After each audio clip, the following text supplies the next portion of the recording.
you are purposed, you are chosen, you are set apart. And when I think about that, the identity piece, Yeah.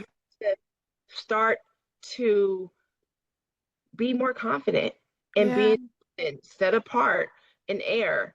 And for me, I hone into that. And I Yeah. know that my voice is important. My experiences are important. And I am purposed, and there is importance to being purposed. And Yeah. once you know how you're purposed, you can walk in that.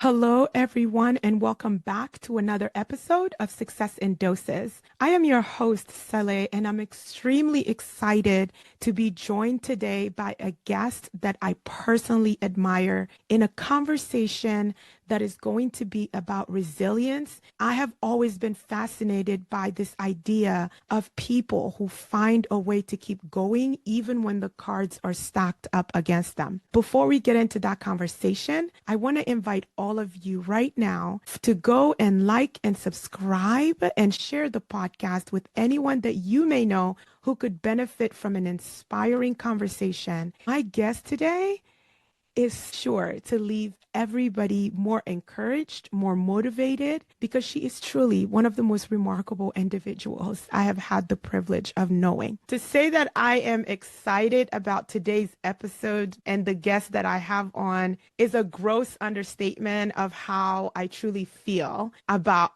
this person. My guest today is Dr. Shekinah Banson, and I am so honored that you could be here with us today to share your story firsthand. I am big on lived experiences. I think that there could be a gazillions of guidelines written out there about how to deal with X, Y, or Z. There could be a gazillion books written out there from expert about what you should do when certain things happen. But I still find that people who have transcended their life circumstances and ended up in a very unique and particular journey and still chasing their dreams are still my favorite version of self-help. And so I do not want to spoil it for people, but just if you can't take a hint, this is a badass. Shekinah, can you please, for everyone who is meeting you for the first time, please introduce yourself to all of our listeners in your own words? I'm Shekinah Banson, and I'm excited just to be here. Thank you so much, Sal, for having me on your podcast, and just times for me to share a little bit about me. First off, I would like to always introduce myself first as a believer of God. I will not be here today without Him. And I'm a doctor of pharmacy, and I've had an amazing career experience in just health and science, and really just a woman who's pretty much been going after my dreams. And I love to empower other people to do the same, to go after their dreams and to lead. And as a mom, I like try to be that great example to my children. And that's really what's that kind of summarizes me in a little bit. Doctor of pharmacy, leader, mother, friend. Extraordinary leader, phenomenal friend. So we met the way that I meet a lot of people, which is through school. I had the privilege of meeting Shekinah. We both went to the University of Maryland Eastern Shore, and we weren't that far apart. So I think that also helped because you became chapter president, I think only a year or two after me, right? Yes, for APHA, ASP, I did become the president there. I was also president of the class. So Yes. I got a lot of great experiences with UMES, just leading and taking us to national meetings, regional meetings. And so, yes, I definitely got to follow in your footsteps. Oh my gosh, don't say it that way because you are so amazing and great at it. But then you applied for residency, and I was just randomly on Facebook one day and I saw you post, and it was as if you were lifting the curtains open on something that you'd been dealing with for a really long time. Because at that juncture, I had no idea what happened. I knew that you matched because you were part of my cohort, my 2020 cohort, where I had 100% of the cohort match. You were part of that cohort with Resi Prep. So I thought like you were doing what you always do. You were out there, you were killing it, you were moving forward. And Take us through what happened after you started residency. Yes, I think that's a great question. So we think, oh, residency, the goal is to get into residency. And I would say around that time, it was during the pandemic, a lot of new things were just happening because we had never experienced things such as a pandemic. Uh, And I had just matched, and I was super, super, super excited about just my RPD and my team and my co-res residents. And during this time, it's super important, I would say, to just be prepared prior, like as you're applying. Like, yes, the goal is to get into residency, but you also got to make sure that you can pass the MPJE and yeah. that you can do things that essentially keeps that residency. So, I found myself in a position where I interviewed, applied, I got matched. I wanted to match. I matched at the place I wanted to match at, but however, I got a lot of interviews. Pretty much everywhere I applied, I got an interview to, Yes, and you I was did. super excited about it. And really, I think for me, even though I was preparing for my MPJE, Maryland MPJE is just something. Okay, let me It's just not tell a you that, joke. not a joke. And take it from somebody who's licensed in more than one state now, Yes. who's taken the MPJE, and now it's a piece of cake because I don't ever want to go back in there and take it again. So now I'm overly prepared, and I kind of psyched myself out recently when I actually was studying for my MPJE about a year ago for Pennsylvania. Yeah. I didn't know if I was going to make it or not. I went in there just, feeling like how I felt before, and I passed, Yeah. and really it was a lot easier than Yeah. Maryland's MPJE. So it was a different rodeo. Yeah. And then I didn't get the opportunity. I know some people have opportunities to take it multiple times. I wasn't able to do it because unfortunately my degree got conferred a little late Yeah. compared to my co-resident. So it just really got to go in, and you might not get the three options. I think there's three tries that people can get. I didn't Yeah. get three tries. So just something to be mindful about when you're going in there. Be prepared and try to be overly prepared. So, how are you feeling the day it becomes apparent to you that you are going to be dismissed from residency because of an exam? Take us through, like, what does that feel like? That moment of realization that, like, you've come all this way just to come all this way. Well, if anyone's ever tried to apply for a residency and go through that whole Oh, experience, it's yeah. a huge experience. Yeah. It's a lot of work. I mean, you're Yeah. writing your letter of intent, you're asking for your letters of recommendation, you're, looking at all the programs, making sure you have the questions prepared for their program and not asking questions that's already on the website because then that's kind Yeah. of frowned against, like you should do your homework. So I would say for me, it was more of a big eye opener, like, oh my goodness, this is going to happen. I did a lot of work to get here. And yes, this is happening. I could have looked at it as like my life is over, but I Yeah. looked at it as like, what, this is time for me to go back, prepare myself, get licensed, and ultimately get more experience in different areas. That's ultimately what I did. And really, I would say, even though it wasn't the ideal situation, it was the best situation for me because I got to be a manager for a retail chain. I got to work in clinical pharmacy. I got to lead in home infusion.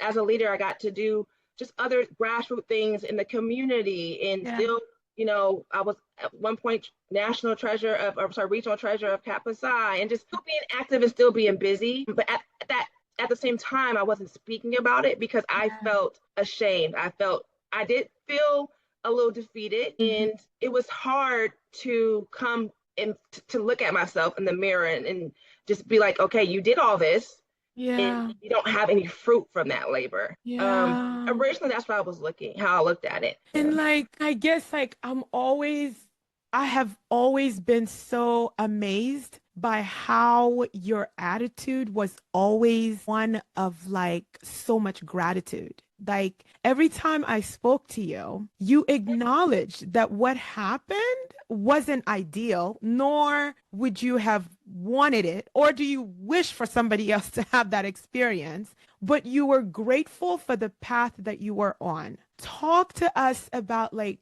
what are the mechanics of that for you emotionally, where two things are happening for you at the same time, and you're talking about shame, right? Like it's such a heavy burden to carry, but it didn't stop you. And so I'm thinking about the person who may be able to relate to this experience. You are not the first person to be dismissed from residency because of exam challenges, right? But the way I've seen you literally take that step back for a leap forward is it's been unmatched. And so I want you to kind of share a little bit about how that process was like for you. I think it's the way you channel that energy. I believe that any setback for me in life has been a set up to where I need to go next. And really, it's the way you think about that whole process. For me, I'm not going to allow, I don't believe my blessings come from people. I believe my blessings come from a higher power. And ultimately, I have the ticket, and I have all the tools in me, from the creator to be able to excel and to continue to move forward and to continue to have doors that were already open for me. That wasn't a shut door. That was more of like, I'm going to allow you to be here in this valley and strengthen yourself. I think of that, what happened to me was more of an opportunity to strengthen myself. Thinking about somebody who's weak, very weak, and then you go into the gym and you realize I'm very weak. And you can feel the feeling of being weak, but you start with a 5 pound weight and you get a little bit stronger and you go with a 10 pound weight. So I knew I was getting in the gym. I knew I had to do the work.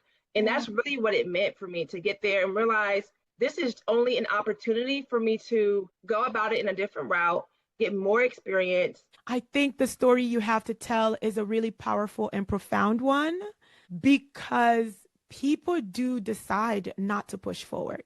What is your definition of resilience? What is your understanding of what resilience is? It is not giving up on yourself. It's continuing towards all those goals that you said. You might have to go at a different angles. And it's not really looking to the north, the south, the east, or the west. It's more so just looking at yourself in the mirror, coming to terms, coming face to face with what the circumstances are and strategizing. How am I going to get to this next level? What is it about me that I need to do?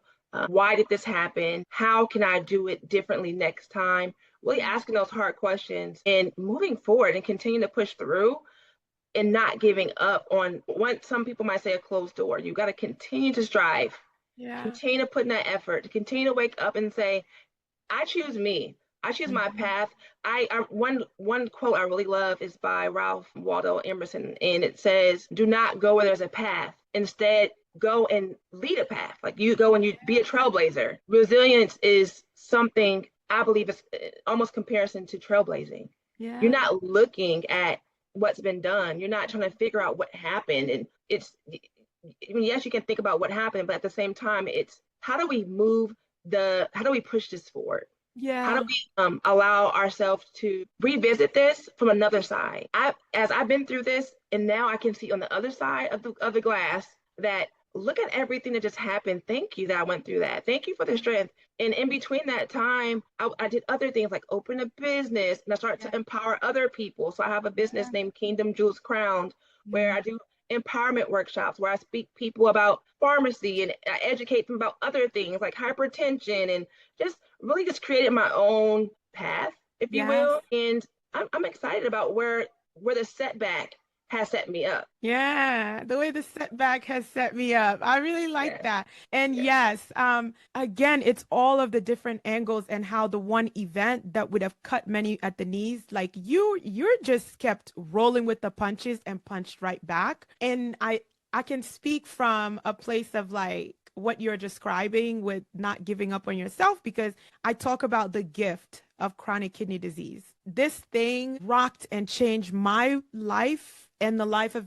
anyone who's ever going to care about me and anyone that's ever come in my life and called themselves a friend, an ally, or anything. Knowing that part of me exists, I know that has made people care about me in a way that's a little bit special and different.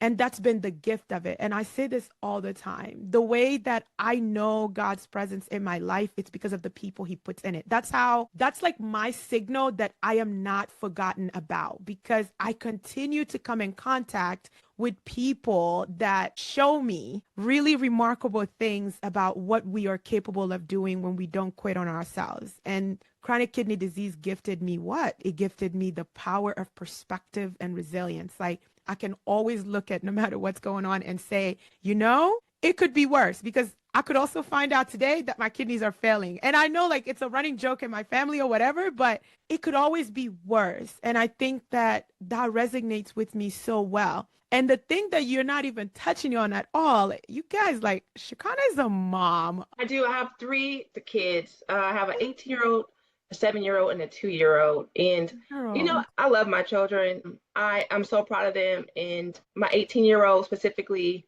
has been just really also like blazing her own path. I'm just shocked a lot of times to see what she's able to do. Because Oh, sometimes I feel like as a mother, I've been very busy. I've been very involved yeah. in leadership, and but still very active in her life. Yes. And but I always felt like it wasn't enough. Most people wouldn't go back to pharmacy school after you have a whole career. Got into pharmacy school, so she got to see all that. So I believe Yes. that it really, in a way, set her up, to kind of just see, Yeah. watch mama work and do things. She is amazing, and I have a 2-year-old who was but she's here, Oh my and God. she really keeps the house going. I just love her personality. I don't see our family without her. She Yeah. definitely completes us. So yeah, so I said to anybody, you can do it. I believe a lot of times it's, for me, I was homeless at 14. I was, from 14 to 17, many years, just trying to figure out what I wanted to do. At that point, I already knew I wanted to go into pharmacy. I knew from a very young age. And I just, again, I think Yeah. it's important to goal set, see how, work your way back to see how am I getting here. But you got to remember too, in all of this, if you're going to goal set for 5, 10 years, you got to have something more to look forward to even after that. Because if once you get there, you're going to be like, what am I living for? Put yourself some goals on a paper, pray over those goals, submit it to, a higher power, and affirm over those goals for yourself. Yes, I think that's really important. And especially here on this podcast, I'm all about the incremental, the small intentional things that we're doing every single day that we don't even understand if they make a difference, but they add up to something big. So as you're saying, one day could just be isolating the goals on paper. Another day is praying over them and surrendering them for guidance and having purpose over those goals. And as you start to see it, things just start revealing themselves to you. How has your identity as a parent shaped your approach to resilience? I would say if you're a parent, you got to think differently. You got to strategize very differently. How am I going to study? I Yeah, was in an accelerated program, yeah, and you went to school 8 to 5, and you studied at night, and you woke up. You went to sleep probably at 2, and you woke up at 7, and you had to be in class by 8. It was no joke. yeah, You have to, and my daughter had needed homework help. yeah, So I would say, I think when you have more on your load, it's almost like still going back to that workout example. The yeah, more you lift, the more strength, the more you begin to endure. So I never looked at my plate how others looked at it. yeah, I didn't think of it as like, oh, this is a heavy load. I just thought that this was my load and this is what I had been given. These are my cards. So I need to move forward. And I never really compared myself to say, well, you don't have this kid or you don't have that. I just never did. yeah, But it was interesting as I've gotten older and I looked back, I'm like, wow, because yeah, I was young and I didn't even think about all of what was being done. As you get older, you start to, more wiser and just yeah, understand more. So I would say, really, it was all I knew. It was like more of a survival, like it was, I think people have their own expert, they go through their own type of fight or flight survival mode.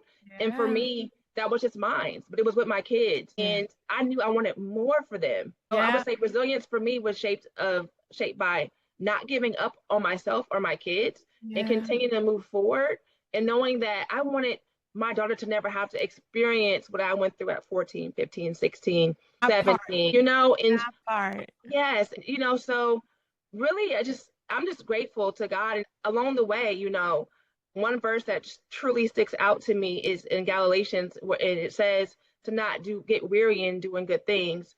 Mm. In due time, you will reap a harvest. And that was one verse that stuck with me for a very long time. And as I've gotten older in the past few years, the Lord has given me Proverbs 27:17, where it says that iron sharpens iron. Like I Yeah, am not have to be respect. I have to understand that where I am yes, I've gotten here, but Yeah. there's people who still, even though there might be some different doors I'm opening up, somebody got here before me, Yeah. you know, really supported me. And like, even you, like, Saley, you definitely have been amazing with just, you have a way of speaking just so much life into a situation that is dark and just hard. I believe I've had definitely had that community of people, whether it be in career or family, to be my Proverbs 27:17, where it says, iron sharpens iron. Like, Yeah. I have not gotten here by myself. There's been many of talks with people who I respect, including you, just Okay. to just, I think we all need that, from We time to do. time, to be like, you know what, look at it from this angle, and I would tell you that was the best thing that could have ever happened to me, really, when I lost my residency, because it gave me time to sit back and reflect and journal. I have years of journaling and just Wow. being with the Lord and affirming and realizing that me becoming a pharmacist was even bigger than what Yeah. I even intended it to be. And God been using me. Like, I just did an event in Kensington, PA, where we fed over 500 people, and I facilitated and led it and initiate all of it. And Oh my it wasn't gosh. even something that I even expected to be such a big thing. It was a dream, a vision that I had, and I said, okay, I'm gonna go out there with some Narcan, and and just explain to people who are in this drug struck area where it's have a lot of substance use disorders. Yeah. This is Narcan. It's how it can save your life. Started just being open and speaking that with authority, where God was taking me in pharmacy. But then I realized people were going to be helping hands to want to bring food, and then people, like, Yeah. one guy went to grill, so we got over 120 burgers to grill, and over 200 pieces of chicken, and over hundreds and hundreds of fruits, and just all these Wow. clothes, and he had an EMT, had a nurse practitioner. I don't that event itself has been years of me. When I got back in 2020, my setback, when I had time to be still, Yeah. the Lord was like, you think that you're going through something now, but imagine the people that are out there being sex trafficked, or the Yeah. people that's out there that don't have a home right now, or the Yeah. people that's out there that's stuck on drugs. And so, like, I'm like, my little problems is nothing compared to where the world is, and where some people are going through. So I had a heart to start leaning into prayer and empowerment for those people. And Yeah. really, it was also giving me strength. And where, the Lord was taking me in my career, started an organization, started Yeah. realizing that, yes, I'm doing all these things, but I got to get back into a position where I'm going in my next residency, that I can Yeah. lead, and, like, know Yeah. that even though I am a leader and I've been doing that already, just have more of a foundational experience to be the best help to the community, to Yeah. myself, as a leader.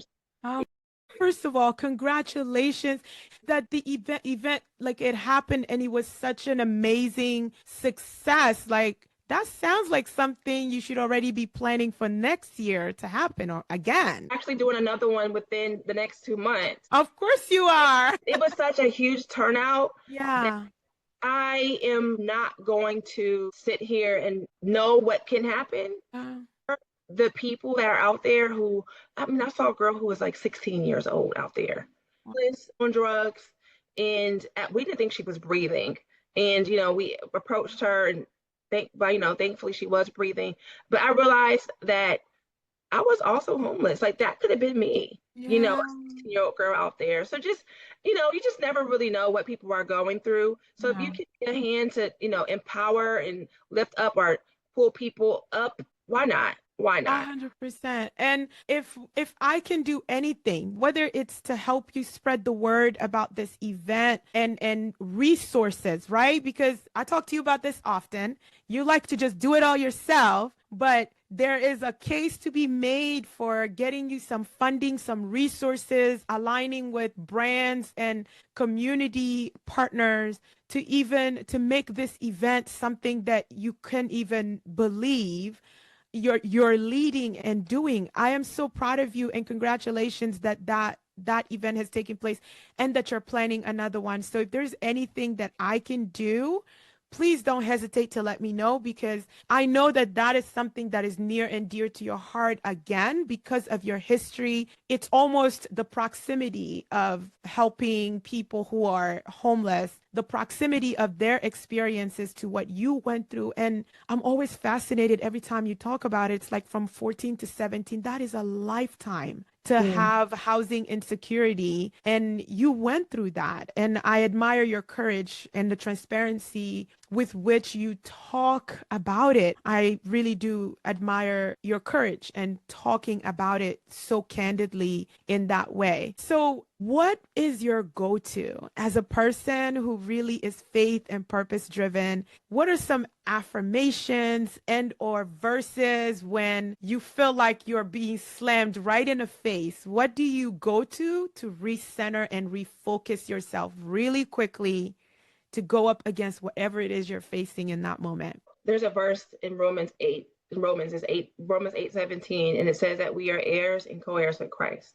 I start there because I believe that I was purposed. Like you are purposed. We all are purposed. So I know I did not get placed on this earth to just be existing. So how do like some things that I go to is that verse, and also in First Peter, and Jeremiah, there's verses that discuss you being chosen and being set apart. So I now know that I'm an heir to the Lord. I am chosen and I am set apart. And with those three things right there, wow. Isn't that Yeah, just so amazing to know that about yourself? I affirm in that every day. And I think we all should. You are purposed, you are yeah, chosen, you are set apart. And when I think about that, the identity piece, yeah, you have to start to be more confident and yeah, being set apart and air. And for me, I hone into that. And I yeah, know that my voice is important. My experiences are important. And I am purposed, and there is importance to being purposed. And yeah, once you know how you're purposed, you can walk in that. So some go-to things that I do is just affirm in myself and being those three things: air, chosen, set apart, and then also journaling every yeah. day for the past, I don't know how, let me see. The Lord originally in 2020 told me, okay, daughter, I need you to do some things. So I recognize myself as a daughter of the king, royalty, and we all should be royalty, right? Yeah. And I heard I needed to work on consistency. We start something, we Uh-huh. work out, and then we stop. Uh, We start a diet plan, then we stop. Start waking up early just to give 5 minutes of mindfulness, and we stop. speak on it. Speak Right. on it. And for me, he gave me one thing to do. And it actually came in the form of my daughter asking us to read the Bible. She said, Mom, I want to get to the Bible this year. I said, okay. Wow. So I said, she wanted to do it in her physical Bible. I said, well, baby, I'm not going to have a thick Bible with me every day, if I'm being honest, right? So I went to that app and started doing the Bible with my husband, my daughter, my son.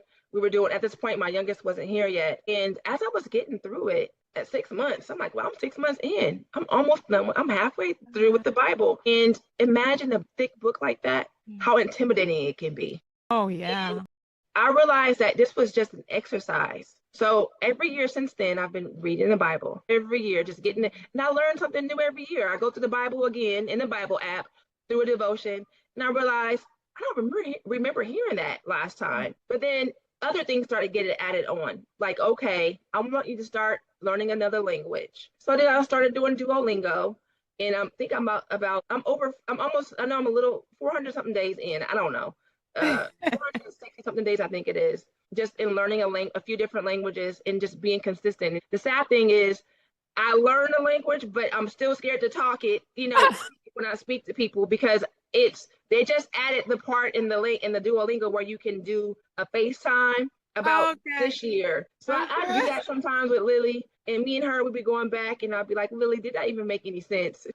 So I don't know, but really, the a go-to right now for me is not trying to do everything, but focus on the one thing that year, and that is going to be consistent, and build Okay. on that and try to take it. So this is my second year going into Duolingo, and And I'm like, okay, I've built a track record of that. And another area in my life where I'm being consistent now is just exercise and weight. And I just lost 30 pounds. Yes, yes. I got a long way to go. But this is, really Congrats. since, yes. And I'm thankful for that, that I am working on just small things, not Yeah, trying to do everything. 'Cause when you feel like you can do everything, sometimes you start to feel defeated.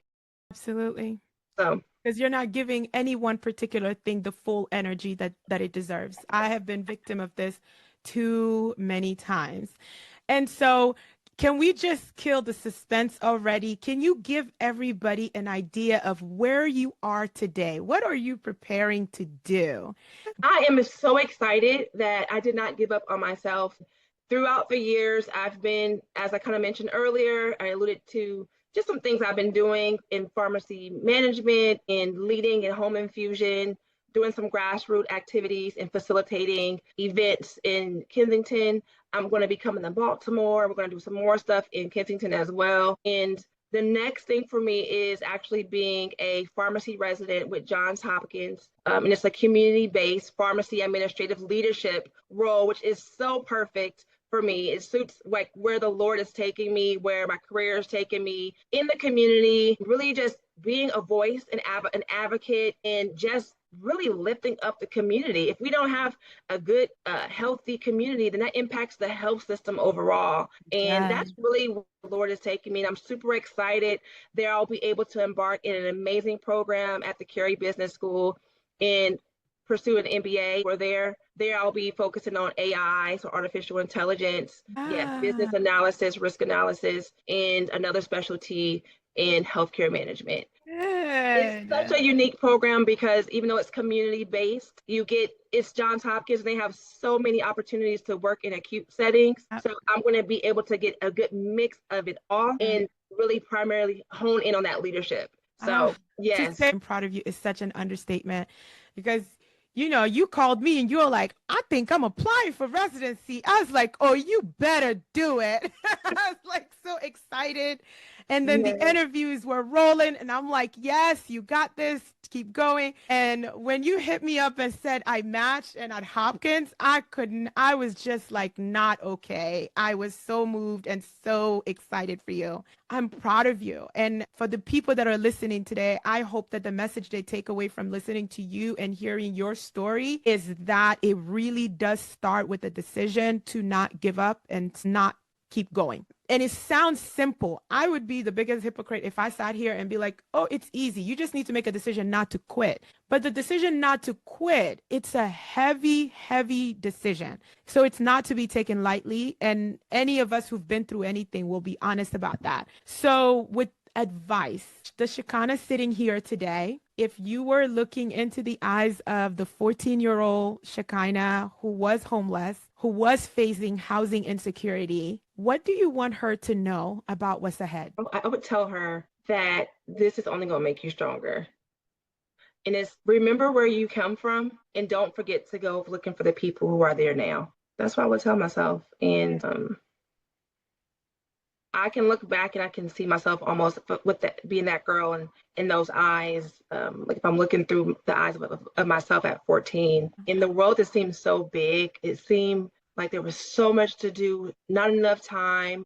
At that point, felt like I was miles and miles and miles behind Yeah. because of where I was coming from. Really, I would tell her, don't focus on the stereotypes. Mm. Don't focus on what the world says. Be your own, continue to be your own kind of leader Yeah. and keep paving the way. Keep paving the way. That's it. I love that. I am so grateful that you could carve out this time to talk to me and to share your story with our listeners. We're both moms, so we were like, we're going to do this quick, fast, and we're going to get this out because we've had to reschedule it.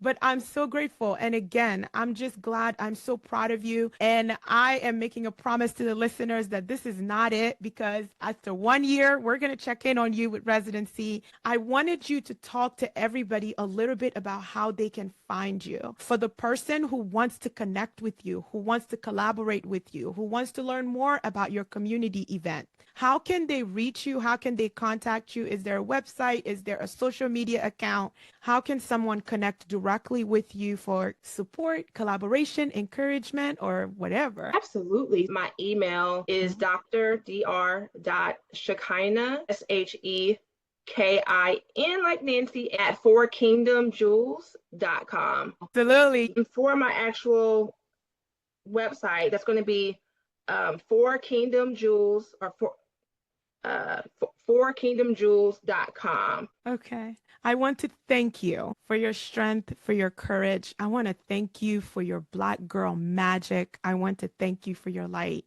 I want to thank you for your resilience and giving resilience a face, a voice. I cannot wait. And I pray that God gives me a really long life and healthy, where I am in the front row holding a sign up that just says, I know her. Everybody, I tell everybody, like, I just want to be front row when I am seeing all of you just trailblaze and path find and disrupt and innovate. I just want to be in the front row with a sign that says, I know her. And I would not be lying when I say that. And that's it. That's what I want a long life for. And I'm so proud of you. And I can't thank you enough for this today. I know that it will speak to someone. I know that it will help someone. And my prayer, genuine prayer, is that somebody hears this and hears your story and it turns a light on for them when they felt like they've been sitting in a dark room for a really, really long time, feeling lost, alone, and misunderstood,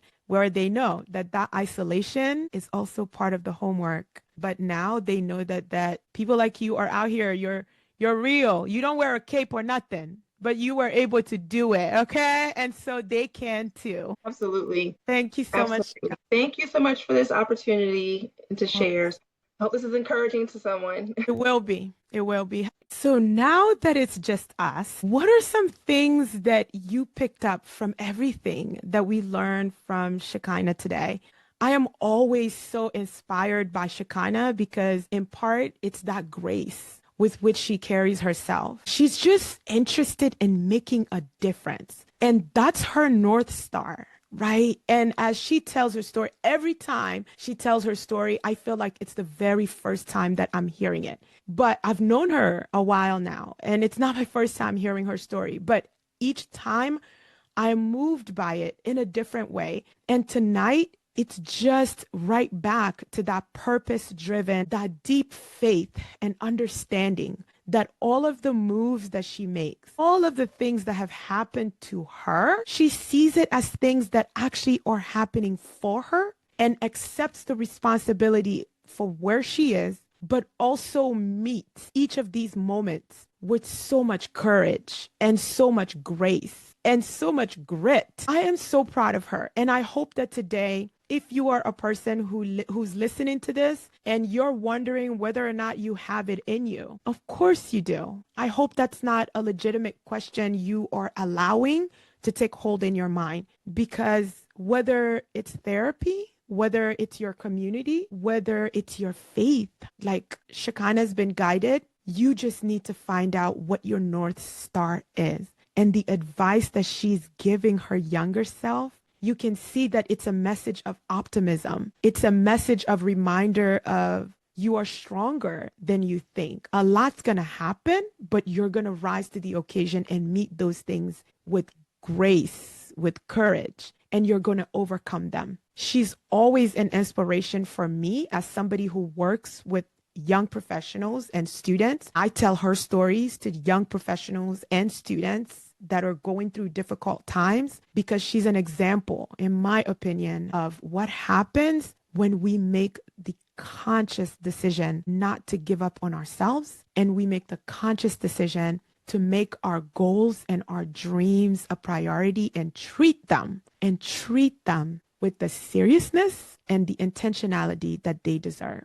Thank you, Shekinah, for sharing your story. And I hope that this dose of encouragement today is something that you carry with you this week and moving forward, and understanding that you are also capable of doing the hardest things your mind probably can't conceptualize, but it starts with making a decision not to give up on yourself. This has been Success in Doses podcast, where we genuinely believe in the power of small, daily, intentional steps carrying us forward one step at a time towards making our dreams a reality. If what you heard on this episode today spoke to you, please reach out to Shekinah and let her know that her story was empowering to you.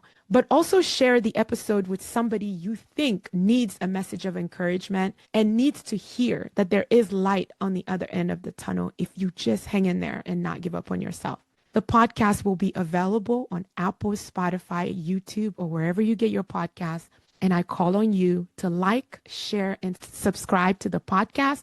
This is how the podcast become discoverable. Please visit us at www.successindoses.com and join our circle of success, where I hope to bring you more intimate and small circle conversations and tidbits so we can grow as a community. Until next time, bye everybody.